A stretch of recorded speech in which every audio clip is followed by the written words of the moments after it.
Chapter 23. God provides me with an apartment.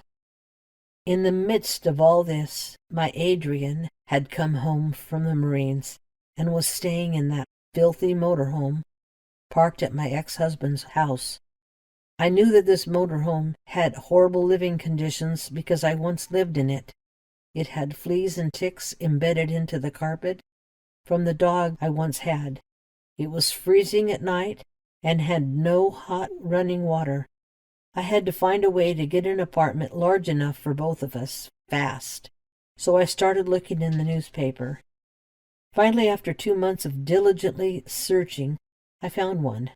It was 1 bedroom for only $7.25 a month. I knew I could afford this now with the income I would be receiving from this new job, so I applied for it. It is so funny because my brother's wife said to me, "Marla, your credit is shot. You will not be able to qualify to rent any apartment."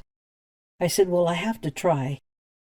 I carefully typed up a nice letter and sent it to the landlord, explaining to him, "My credit may have problems, but I would like to be given a chance to prove that I am dependable.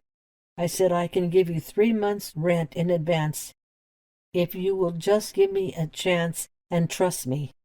I submitted the application and the letter to the landlord and waited for him to call me with an either yes or no. On September 15th, 2005, while I was sitting on the patio at my brother's house, the call came in. It was the landlord, and he said, "Marla, I'm going to let you have this apartment and trust your word that you'll be able to make the payments. He continued, You do not have to give me the 3 months in advance. Just the first month will be fine." I could not believe it. I hung up the phone and looked over at my sister-in-law and said, "I got it." She said, "You mean he actually rented the apartment to you, even with your bad credit?" I said, "Yes."